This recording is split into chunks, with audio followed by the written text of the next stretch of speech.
RPSC की 2 भर्तियों को लेकर एक सवाल था मेरे मन में था कि मैं आपसे ये पूछूँगा। पहले लेक्चरर भर्ती हुई, मात्र 6 अभ्यर्थी पास हुए, न्यूनतम 40 फीसदी अंकों की अनिवार्यता पूरी नहीं कर पाई। और बीते दिन जो गृह विभाग की भर्ती थी, उसमें 181 पदों पर महज़ 4 अभ्यर्थी ही सेलेक्ट हो पाए। सर, क्या इसे गिरता हुआ स्तर मानें कि 40% अनिवार्यता जो योग्यता है वो नहीं ला पा रहे हैं? बिल्कुल सही फरमाया आपने। हमने एनएचएम की परीक्षा कराई थी, 19 ट्रेड्स की परीक्षा कराई थी। उसमें से कई से ऐसे ट्रेड्स हैं जहाँ पर कि हम एक में तो एक भी पद नहीं भर पाया। एक परीक्षा में सिर्फ 3 पद भर पाए।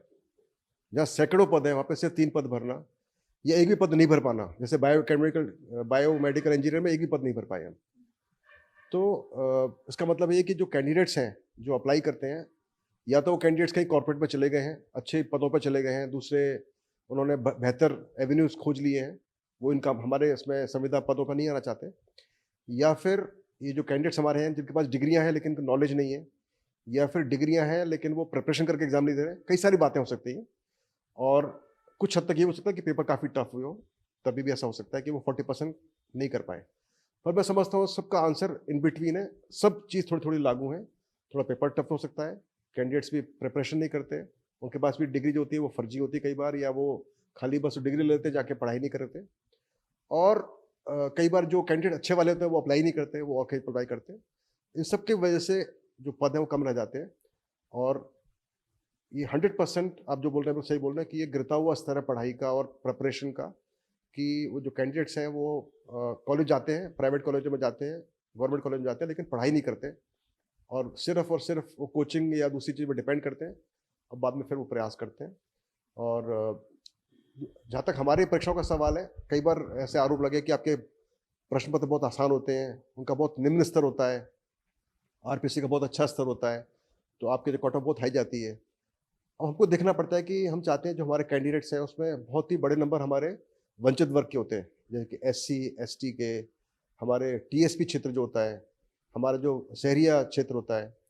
अब यदि हमारा पेपर का स्तर बहुत ज़्यादा हाई होगा तो यकीनन हमारे जो बच्चे वंचित वर्ग के हैं, जो एससी एसटी के बच्चे हैं, खासकर जो टीएसपी के बच्चे हैं, उनका नंबर लगेगा ही नहीं। अभी भी इतना स्तर होने के बावजूद भी हमारे बहुत से सीटें खाली जाती हैं। शहरिया में तो बच्चे पास ही नहीं हो पाते बिल्कुल भी। वंचित वर्ग जो हमारा टीएसपी का क्षेत्र है, वहाँ से बहुत कम बच्चे पास होते हैं। मतलब जितने पोस्ट होते उससे कम बच्चे क्वालिफाई हो पाते हैं। तो यदि हमारा पेपर बहुत टफ हो गया तो शायद ये भी उनके लिए और भी मुश्किल हो जाएगा। तो हम प्रयास करते हैं कि हमारा पेपर मॉडरेट सा रहे, ताकि उसमें, क्योंकि पेपर कैसा भी हो, आसान हो, डिफ़िकल्ट हो, कैसा भी हो, खासकर जब आसान होगा तो जो सीटें पूरी भरेंगी। ये तो है नहीं कि उसमें सीटें नहीं भरेंगी, सीटें पूरी भरेंगी।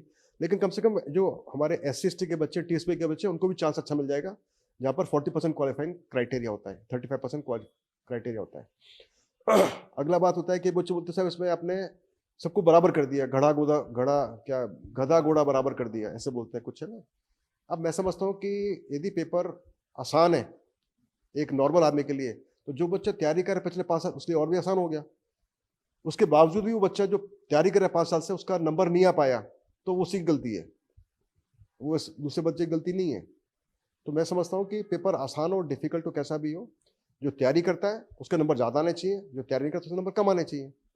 तो ये गलत बात है कि सबके लिए बराबर कर दिया, ऐसा नहीं समझता मैं।